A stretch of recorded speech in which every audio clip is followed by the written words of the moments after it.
Tonight at 6, massive disruption across Spain and Portugal as they're hit by a huge power cut.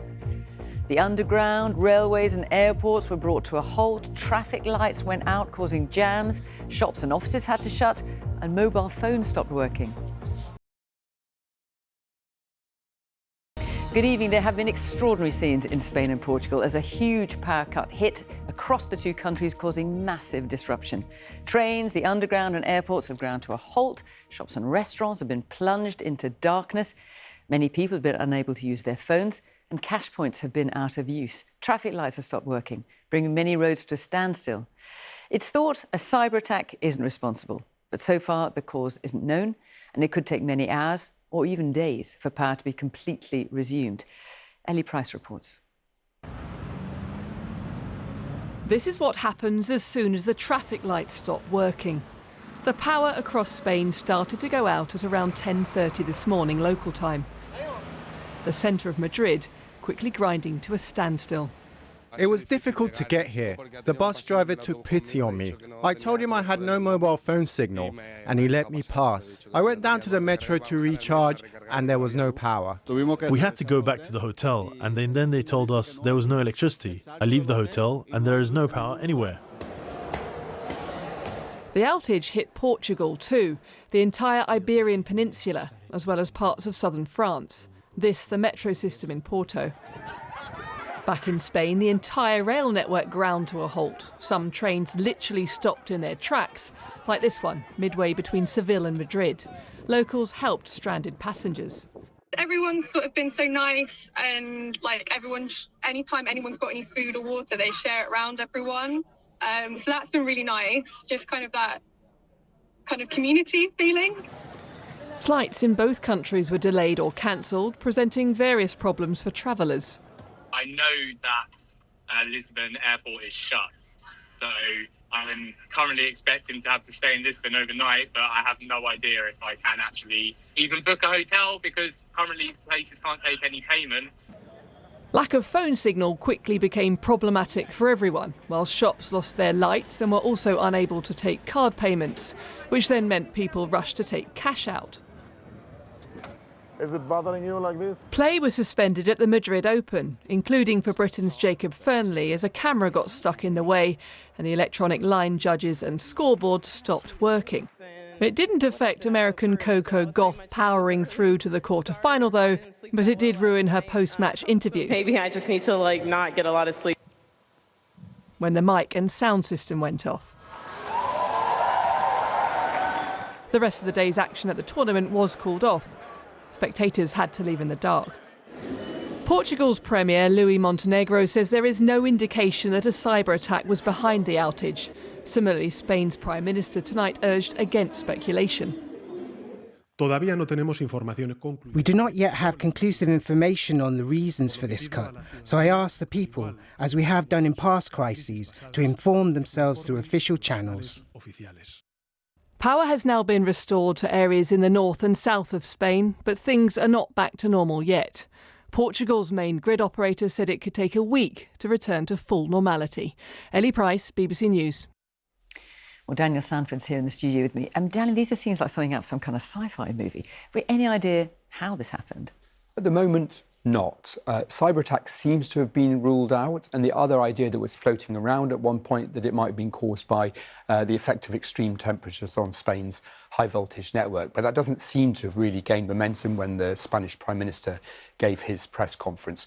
Certainly, the worries about big power outages have been growing in recent years in governments and power operators around the world. And the two things they're worried about are cyber attacks and the effects of climate change. Massive rainfall, massive winds, massive heat, massive cold, the effects that those might have on power networks that were built for a different era. And we certainly know that in the UK, the government has become increasingly worried about the possibility of a cyber attack or climate change causing a massive power outage. And we've seen from what's happened in Spain and Portugal how quickly things can escalate. So very quickly, obviously, transport stops working, traffic lights stop working, petrol pumps stop working, payment systems stop working, then cash points stop working. And if this goes on for much longer, then the internet stops working altogether, mobile phone networks stop working, television stops working, and very quickly you have a situation where people are at home with no food,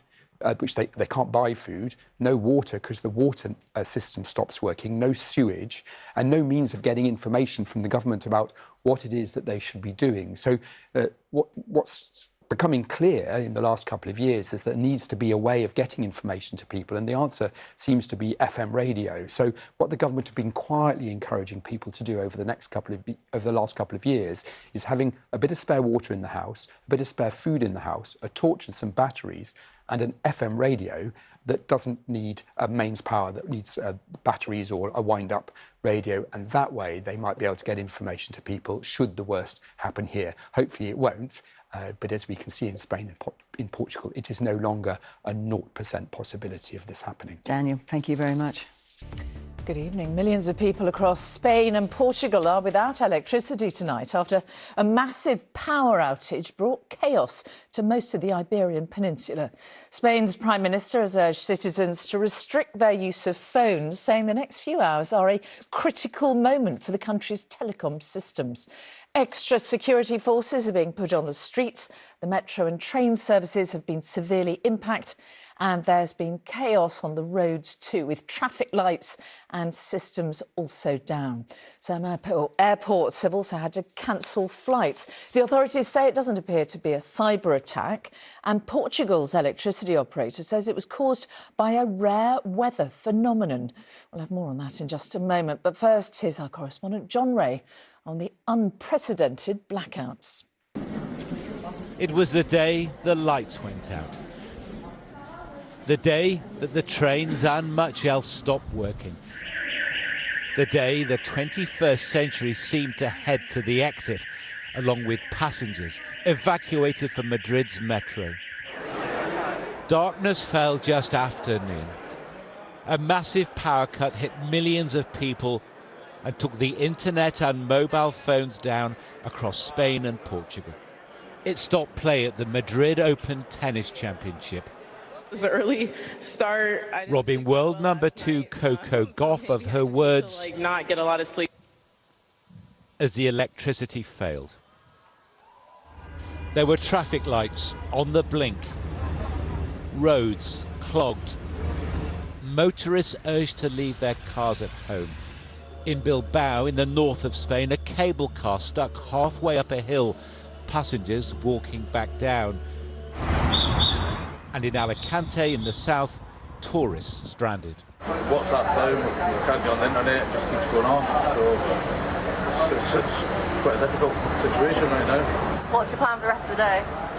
We're going to try and see if we can use a card in this shop here, but it doesn't look like it's likely, so we're probably just going to head down to the beach. In Portugal, metro stations were dark and deserted.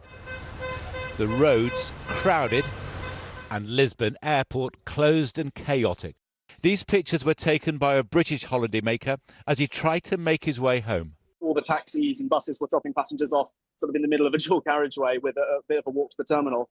So there's this traipse of people with suitcases going up to the terminal, and as I got close, I realised that they weren't letting anyone actually into the airport. There were hundreds of people just left out on the hot pavement with the airport doors closed. Back in Madrid, the regional president declared an emergency and put the army on standby. Portugal blamed Spain's electricity grid and extreme temperatures for the outage. It will take hours before power is fully restored. It's been bad enough with morning commutes cancelled. It could be much worse if systems are still down when night falls. John Ray, ITV News. Well, a number of flights have inevitably been cancelled as a result of the disruption. And Martha Fairley is at Gatwick Airport for us. Martha, what's going on there? What's been the impact?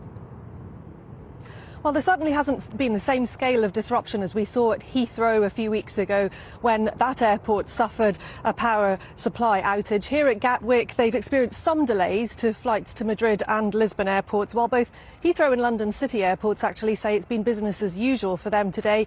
And Manchester airport's also been reporting minimal disruption. The only cancellations to flights going to Lisbon, which, as you heard in John's report, has been closed. But while it may not be chaos, it's still been frustrating for the passengers at Gatwick who've been trying to get away.